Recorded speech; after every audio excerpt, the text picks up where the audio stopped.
Hey guys, welcome back. My name is Mana, and today I have something special to show you.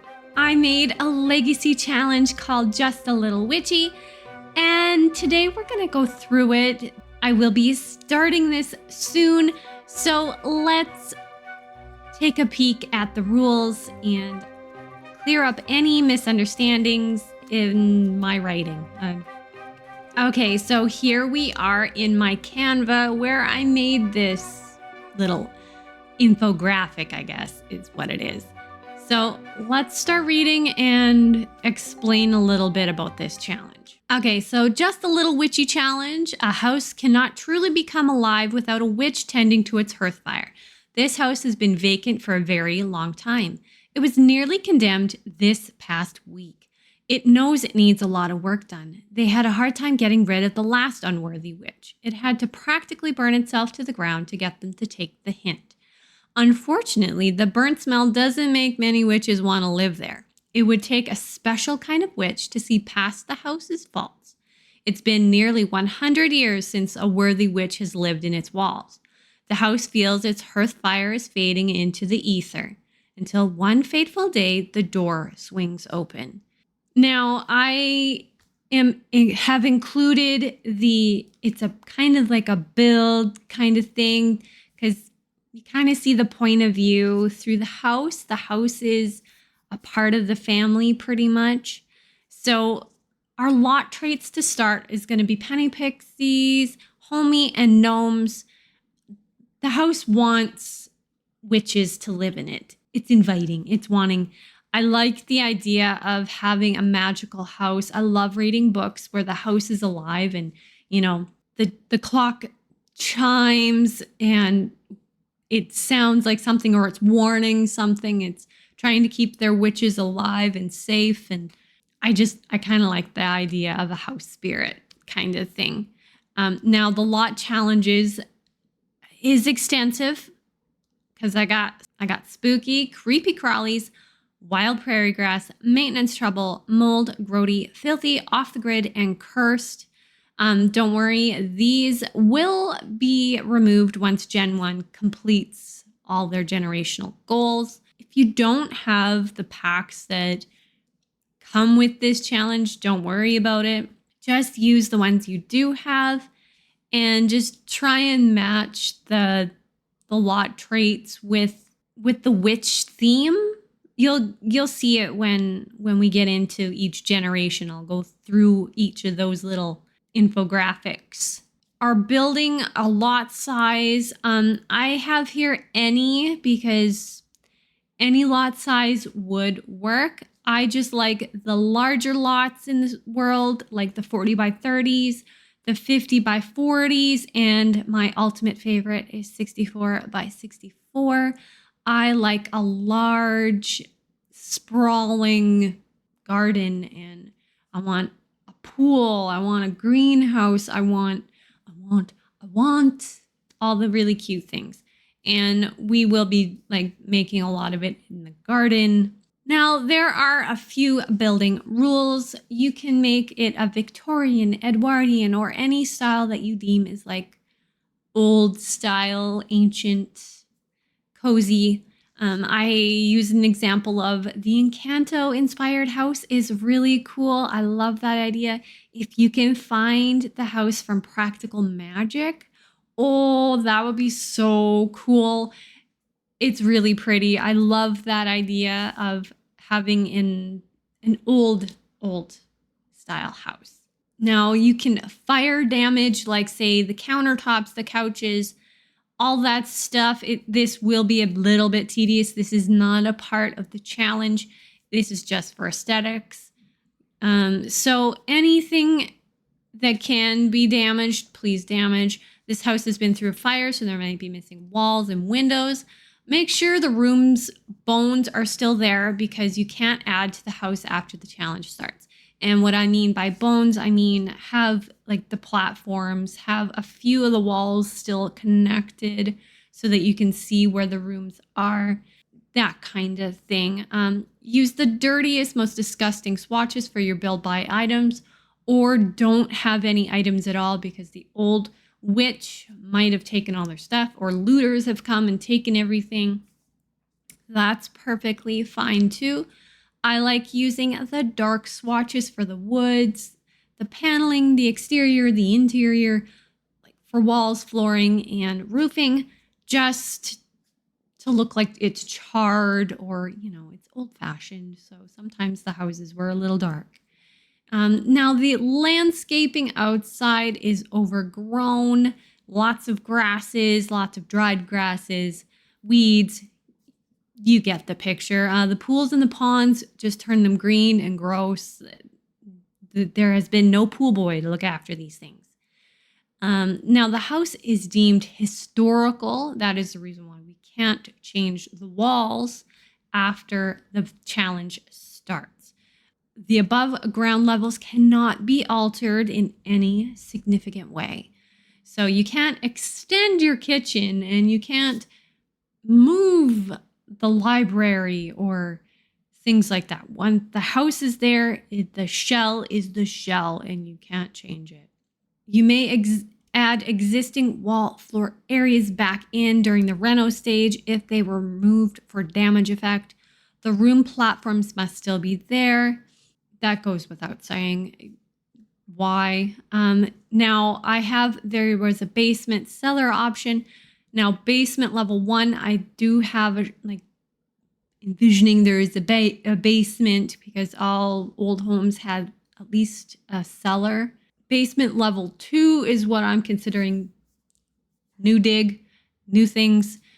So you can go crazy on basement level 2 and anything if you make an attached, say, shed or a pool house, that can be altered and changed anytime during this challenge. It is not a part of the historical zoning. Now, the house was taken off the grid and will take a while to fix. So install a generator, wind, solar for power, and water collector and heater to make your life easier. If you don't have eco living, don't use off the grid. It's fine. Right now, I do believe off the grid is a little buggy, or at least it is for me in my game. So if you want to take off the grid, it's perfectly fine. It's not going to change anything. Most importantly, give your house a name. The house isn't just a house, it's the heart of the home. Make it feel like it's a part of the family. It hasn't been given a name in a very long time, so any name will do. It's like Berry Acres Mansion or, Forgotten Hills Farm or, just give it a cottagey sort of feel of a name or a mansion name. Any name will do. Even the last name is your house name. So let's get into these generational rules. These are the ones that are a little bit trickier. So number 1, the use of CC mods for enriching gameplay is allowed. It's not allowed to be used to make the challenge easier. The MCC can be used to expand the household size because you can have as many kids as you want, and then you can have as many pets as you want. If you want goats, horses, cows, go crazy, you can do all that. The household must reside on the legacy lot for the entirety of the challenge, so pick your lot size wisely. If you pick a small one, you won't be able to have cattle or a big garden or, a greenhouse or the things that pop up within the generations. I do recommend the largest size you think you can manage. Now, number 3, play a single family for 10 full generations. Pick your last name carefully. You will pass this name down for 10 generations. Any gender can be heir. I want to stress that this is gender neutral terms in the legacy, but no, women of the family won't change their last names when they marry, and all children produced from that keep the magic family name. Number 4, to begin the challenge, players will start with 1,800 simoleons or less. Use free real estate cheat for the initial purchase of the home. Your starter funds basically bought the house, you have a few little savings left. Number 5, your heir can only have children with spellcasters or humans until otherwise stated. It's a few down that it changes. Only spellcaster children can inherit the house. Gen 10 is the only exception to this. Number 6, you can have as many children as your house can hold. Adoption is an option. Wishing well children are also an option. Pets and farm friends of all shapes and sizes are allowed if the lot can hold them. Now, the heir law. This is a bit tricky. Your choice of which one you want to use, or you can use a different one for each generation. It's up to you, or you can just choose the oldest of the generation to be it if you want. Now, magical bloodline. The heir with the strongest magical bloodline will become heir, with the firstborn rules acting as the secondary determining factor. Magical strength. Potential heirs will have to magically duel to determine the successor of in the magic realm. So I'm thinking like, I can't remember what the show's called, but the Russo family had to compete and have a duel to see who ran their family home. And that's where I was thinking that would go. You could have a living will. The child on the family tree with the best friendly relationship score with the successor becomes heir. So the heirs, or the current heir's favorite child, becomes the heir of the home. Now, number 8, all non-heirs must reach young adulthood to be able to be moved out of the house. Once they move away from the house, they do not move back in and are considered unplayable. They can visit and can be invited for stayovers. They just can't become part of the main household. Number 9, the next heir will start their generation when the parent heir finishes their generational goals. Previous heirs, which are the parents, will still live in the house until their deaths. Their graves will then be added to the family graveyard, which is off-lot. You can put your graveyard wherever you want. You could take it completely off, like away from the world, and put it in, like, say, Forgotten Hollow or somewhere else. It doesn't matter. Spouses of the heirs have no generational goals and don't have any restrictions placed on them. Divorces are also allowed. Really, they can do whatever, or you can ignore them completely. I mean, keep them alive. They also can't do the generational goals for your Sims. That's going without saying. Number 12, if the heir dies before they finish their generational goals, and if the next heir is a teen, the teen heir and their remaining parents or siblings who are living in the house can try to revive them with the ambrosia, so they may finish and continue with the challenge. If the next heir ages into a young adult before the ambrosia is made, you have lost the challenge. But you can choose to continue anyway. It's your game. You can choose. If you don't have the packs listed, you can substitute whatever packs you have and use what best fits the witch type for that generation. I just had to put that in there and say it multiple times. It's okay. Now, there is some detailed renovation instructions. Before starting your renos, you will need to pay 1,000 simoleons for a one-time fee for town hall, or to town hall, for permits, and pay 1,000 simoleons to the Historical Society to ensure that the preservation stays true to the original blueprint. The electricians and plumbers quoted saying you need to pay them 1,000 simoleons for each separate floor. So you pay $1,000 for the main level, second level, third level, fourth, and then basement. Basement number 2 doesn't count. Any outbuildings, that doesn't count. The landscapers quoted you 3,000 for a 40 by 30 lot, 5,000 for a 50 by 40 lot, and 10,000 for a 64 by 64 lot. If your lot is a different size, pay the price that's the closest match. It must be paid up front before they touch your yard and pool pond. If there are plants hanging on the house, they are also considered landscaping. You can keep them, or you can get the landscapers to get rid of them. If you use like dead ones, but you still want them and you want to put like nicer living ones on, it's okay too. For each floor to be considered fully renovated, each room must have new wallpaper, new flooring, and each room must be fully decorated in the original style of the build. Each generation can redecorate without paying a penalty. I want to say that real quick. And you don't have to put clutter items. You don't have to, if you're not using that room for that generation, you don't have to put beds in every bedroom. You don't have to put living room in or whatever. If you're not using it, you don't have to fill the space. Only if someone is filling that space does it need to really be decorated.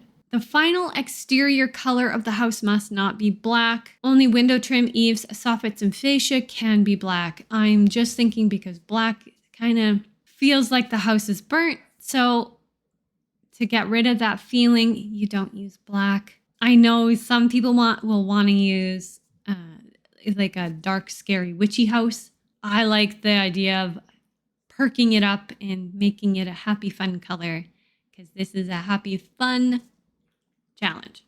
There's no spooky witches. Now, Gen 1 only requires you to clean up the yard, aka make it look like you've mowed the lawn. You don't need to make it pretty. It will get some love in Gen 5. I think that goes without saying. You can get rid of all the weeds, clean up what you need to clean up, and call it a day. It doesn't need to be fully plotted in. So now let's move on to the generations. Gen 1. Background. So Gen 1 is the Hearth Witch generation. Just cast the spell to find a house of their dreams when they received a text from their realtor about this old rustic charmer of a house. The listing agent said this house was a bit of a fixer-upper. Well, they weren't wrong about that. But the house had good bones and checked all the must-have boxes. It didn't hurt that the listing price matched that of a fire sale. So they might as well fix this place up and start making it a home. So you'll need to make a witch that practice makes perfect. They are materialistic and they are neat. They will need to do the perfectly pristine and the mansion baron aspirations just because we want the house clean and we want the house a little richier. That'll be nice. The house should be big enough that this mansion baron won't be too big of a problem. Law private attorney branch. They're fancy. They're from the city and they're moving to the country or wherever you're placing them. But their generational goals is restore the house to its former glory and note back to the detailed instructions in the building rules. They need to max the handiness, research and debate, and logic skills. They're pretty much, those are the skills for the private attorney branch. You're going to get them anyway. Reach the top of the law career private attorney branch. Complete the mansion baron perfectly pristine. They can be done at the same time. You just switch between them when you're... Now you need to learn all the practical magic spells and 5 potions. Now, no using the immortality spells or potions. Now, the house has a little blurb at the bottom and it goes, the house creaks and groans as it stretches in the early morning sunshine. The hearth fire hasn't been so well tended to in centuries. The love for their witch grows each day. Each time their witch learns a new spell or potion, it makes their fire swell with pride. Feeling the littlest witchy footprints on the floors and the tiniest witchy handprints on their walls lets them know they chose the right witch. Gen 2 is the kitchen witch. I love the kitchen witch. You truly believe the heart of the home is in the kitchen. Ever since you've been old enough to make a mess in your high chair, you have had a love for food. The warmth of a hot cup of soup on a cold winter morning, cool mint ice cream on a hot summer day. The thrill of spicy flavor combinations at the Spice Festival makes your stomach rumble. One day, the smell of something exotic catches your attention. You follow the seductive scent to a food stall run by the most alluring spellcaster you've ever seen. You practically marry them right on the spot. Doesn't mean you have to marry them right on the spot. I was just making a bit of a joke how in The Sims, you meet someone and then boom, you're like married by the next day. So take your time with it if you need to. Our kitchen witch has the traits glutton, childish, and a foodie, of course. They have the appliance whiz aspiration, and they have the education career. You can go in whatever branch of the education career you want. It's fine. Now, the generational goals are you need to complete the aspiration, marry a spellcaster with the ancient bloodline, Don't worry if you find the perfect sim and it doesn't have ancient bloodline. There is a cheat code that you can pick their ancient bloodline. Go ahead and do that. Or if you want to challenge and date around until you find an ancient bloodline, that's cool too. Now you need to complete the spicy challenge at the Spice Festival and become a spice hound. You need to max the cooking, gourmet cooking, and baking skills. And buy the kitchen of your dreams. Get that new stove, oven, fridge, microwave, kettle, waffle maker, etc. Change it all up. Make the most beautiful modern kitchen if you want. It doesn't matter. Whatever you think the kitchen can be, just don't move the walls. Just make it look pretty. Now, you need to run a successful magical food stall with your spouse and learn the food spells and any potions. It doesn't matter which. Now, the house feels their strength returning. Through the kitchen fires, messes, and dirty dishes, they know that one day nothing will spill, nothing will spoil, overcook, or overboil. This kitchen witch, upon her broom, brings a love and luck to any room. Gen 3 is our coven witch. The strong urge to seek out other spellcasters is overwhelming. You create a club in your teens to help you feel like you belong in this magical world. You meet so many great friends. One in particular has been your crush for years. You don't get the courage to make your move until you both have graduated high school. In your young adulthood, you've decided that you want to write helpful books for beginner witches. That idea snowballs, and now you're a full-time author and living the magical life you've always hoped you'd have. Is your life like a romantic comedy, a disastrous drama, or something in between? Now, the coven witches' traits are loyal, nosy, and insider. Their aspiration is leader of the pack, and their career is writer-author branch. Their generational goals is create a coven and club, have meetings every Wednesday, continue to pass it down through the generations, keep current Sims till their deaths, in the club I'm saying, change age teen through elder once you've become a young adult, complete a leader of the pack aspiration, complete the writer-author branch, but only write magical themed pieces, so everything that you write has a little hint of magic in it, even the stupid poems. Reach spellcaster rank master and become a master duelist and natural mentor. Now, your club requirements is when you first make your club, match your current age. The trait that you're looking for is spellcasters only. Everything else is up to you for that part. The club activities is drink bar drinks, eat popcorn, drink coffee, cast spells, and use cauldron. And the location is your home. Now, obviously, bar drinks can't be used for teens, so adjust that to whatever you think teens will do. The house is full of bursting with good times and good friends. A coven whose hearts and souls are joined together by laughter and tears shall be forever known as family. Generation 4 is our hereditary witch. So when you flip through the family photo albums and glance at the old growth charts on the wall, you long to be able to make an heirloom that will be passed down through the generations. You don't have the patience for needlepoint, and painting isn't your thing. Suddenly a ball of yarn rolls out from under the bed. You pick it up and it triggers an image of a beautiful sweater in your mind.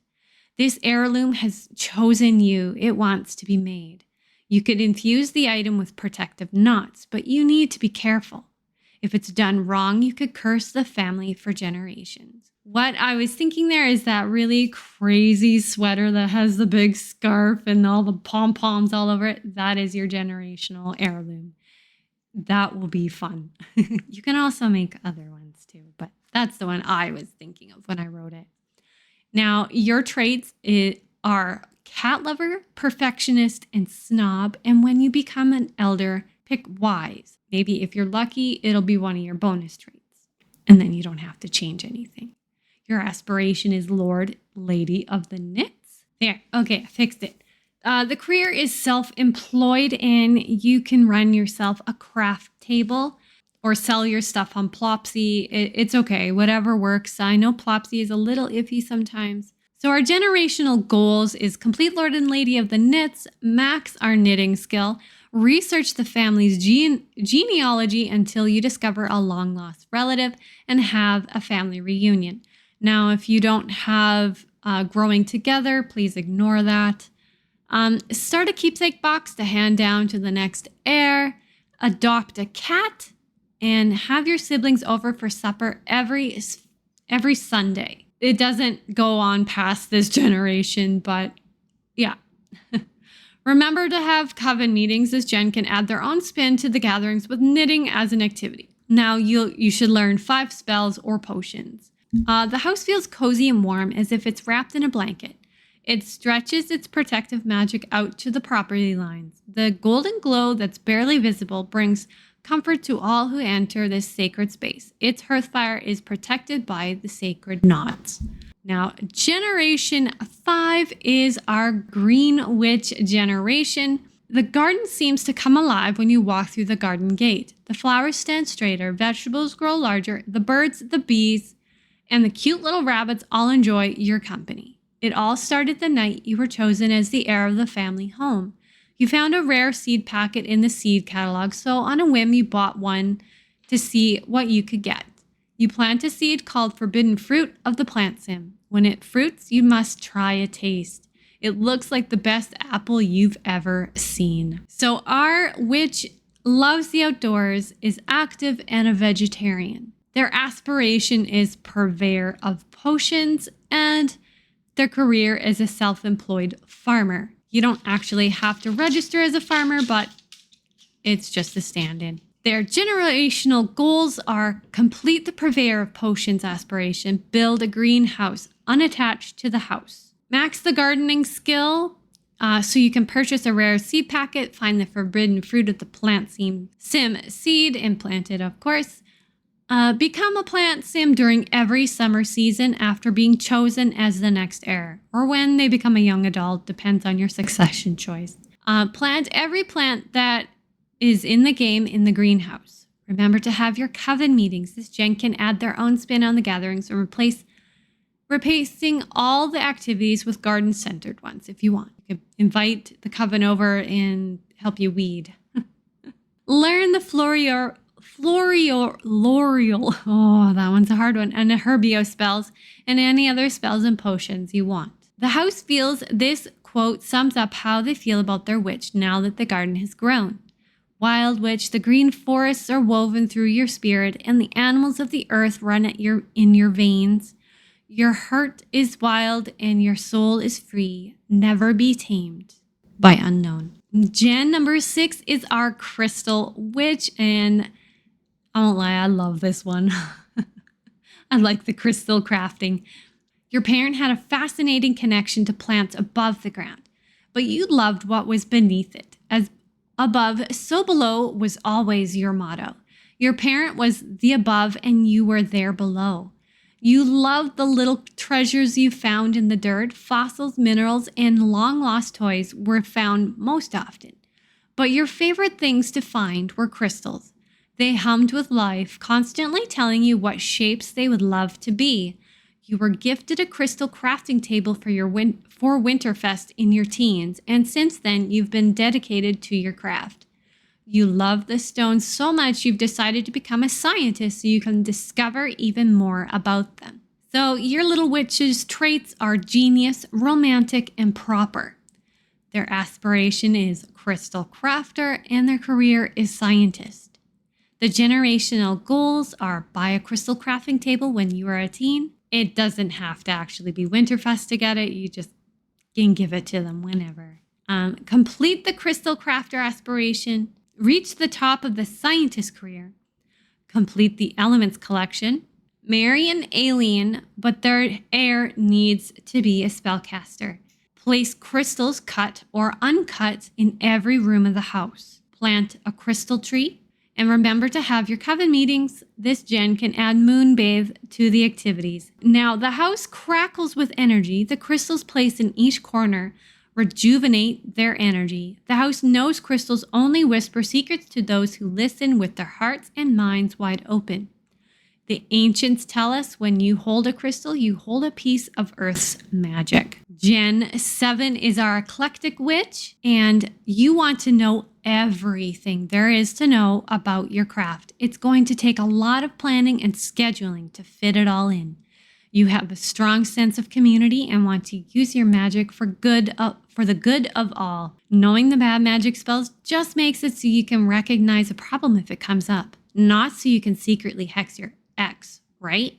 Of course not. That doesn't matter if they broke your heart in two and married someone else while you were busy organizing an important charity. You would never. Wink, wink, nudge, nudge. Their traits are generous, outgoing, and non-committal. So their aspiration is spellcraft and sorcery.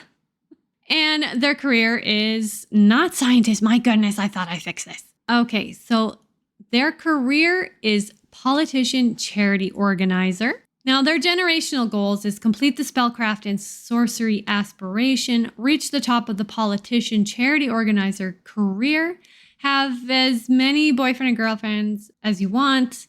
You are far too busy to settle down. Okay, have many boyfriends and girlfriends as you want.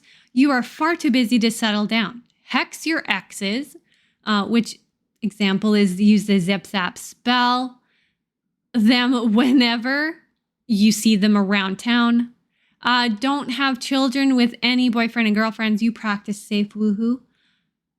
Choose a friend to have a science baby with when you reach adulthood. When Bess calls, give her the money she asks for every time. If she never calls you, you're lucky.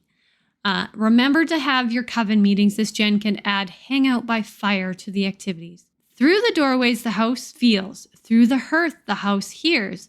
Through the mirrors, the house sees. You are beautiful because you know your own darkness, and still, that doesn't stop you from finding your light. Now on to Gen 8, which is our divination witch. Your imaginary friend under the bed told you as a child how to cast your first spell. As a teen, you finally get brave enough to try it. You look into the mirror and say, Deirdre, Deirdre, Deirdre. The house shook. The house groaned. The house laughed. Ever since then, you've been able to see specters around the property. Odd things start happening. A new portrait in the library shows up, and everyone tells you it's been there for generations. You know it hasn't. You need answers quick. You find in the attic an old crystal ball. Maybe the ancestors can help you out. Their traits are paranoid, romantically reserved, and erratic. Their aspiration is seeker of secrets, and their career is the paranormal investigator. The generational goals are when the next heir becomes a teen, change the house from residential to haunted residential. Add spooky, I think we already have it in there. Take spooky away after Gen 1. So we're going to re-add spooky back in. And scare seeker to the lot traits. Add Deirdre's and Lady Mimsy Alcron's portraits to the library. Deirdre is to be above a fireplace. If you don't have Lady Mimsy's portrait, don't worry about it. We'll just use Deirdre. I've just heard Lady Mimsy's moves and it's kind of fun. Number 2 is max the medium skill to become a paranormal investigator. You can't reach the top of the paranormal investigator career, so retire when you reach elder. Your house will then close the spirit veil and the hauntings will cease. Remove haunted residential and the spooky and scare seeker lot traits. Learn how to bring a ghost back from the dead. The love of your life has died and become a ghost that haunts your house full time. You want them back so you can start your family. Use a necklace, bribe-grim, ambrosia, anything you want, your choice. I'm predicting that there's going to be something coming with this new pack, so this generation might change a bit once that pack comes out. Take sugar skull offerings to the family graveyard. Strengthen their connections if you can. Visit the graveyard once a season to pay your respects to the ancestors. Become best friends with Bonehilda. And remember to have your coven meetings. This gen can add seer or scare to the activities. Your choice what it replaces. You can also move the meeting spot to the family graveyard. Learn any spells or potions you want, but remember, no immortality spells or potions can be used. The house allowed the veil to let Deirdre through. He is a friend that used to keep the house company when they were abandoned and without family, so they owe them this favor. Our little witch needed to learn to be careful with magic they didn't understand. Number 9 is our woohoo witch. Can't have witches without a woohoo witch. Love is in the air, or maybe that's just the music coming from your earbuds. It's put a pep in your step today. The bubbles of love that surround your aura make relationships enticing. You are in love with being in love. You have recently fallen for 2, maybe 3, possibly 4 different Sims. A lot of dates will be in your future to help narrow it down. Your traits are love bug, music lover, and dance machine. You are a paragon partner, and you are in the romance consultant career, and your choice of which branch you go into. The generational goals are max the dance machine skill, max the skills of any musical instrument, complete the paragon partner aspiration, reach the top of the romance consultant career of your choice, have a set of twins, one being a vampire, the other werewolf. Love magic does weird things sometimes. They become the nocturnal and lunar witches. They each have their own side legacy if you want to play them, which will be just a little vampy and just a little wary. You will need to cheat to get them, or add on leyline lot trait until you get a set of twins. Have children with all occult types and 1 human in no particular order, but the human child is the heir. Have kids with alien, werewolf, vampire, mermaids, and spellcasters only. Any other kind, it gets a bit too long, and we're not doing a occult baby challenge here. So those are just the ones you want. Remember to have your coven meetings. This gen can put a little woohoo spin on the traditional gathering activities. Bring the meeting location back to the family home if you had moved it to the family graveyard. Learn any love-themed spells or potions, but no immortality spells or potions can be used. The house is no stranger to the energies of human love, for woohoo is a truly sacred art, a spiritual meditation, a holy communion, and a dance with the force of all creation. Okay, Gen 10 is the Death Witch. You stumble across a book written by one of your ancestors hidden in an old bookshelf. You read it under the covers, front to back, several times as a child. You can't believe it. Your family is from a long line of spellcasters. Everyone around you has kept you in the dark. When you enter your teen years, your parents pull you aside and tell you that if you truly want to be a spellcaster, you will need to visit Glimmerbrook. There you will find all the answers to your questions. As a spellcaster, you learn the spells and potions quickly. You don't feel like it's quick enough. You decide you need more time in this world to accomplish everything you want to do. Now your life's mission is to find a way to become immortal. Along the way, Grim becomes your best friend and possibly something more. Grim has had a long and lonely life without another immortal to be friends with. Your traits are dog lover, good and clumsy. Your aspiration is the Renaissance sim. And your career, you can have as many as you want or whatever. You'll be immortal, so complete the Renaissance sim aspiration. Become a spellcaster. Learn all the spells and potions. Befriend Grim. Possibly become more than just friends. Become immortal. Save your dog from death. And remember to have your coven meetings. Create the club that you think would just suit this sim, or you can get rid of it altogether, because now immortality spells and potions can be used. This house has become a home. It has seen so many generations give birth and have helped them cross over at their deaths. They know this is not the end, but just another beginning. Death is not the opposite of life, but an innate part of it. By living our lives, we nurture death. By Haruki Murakami.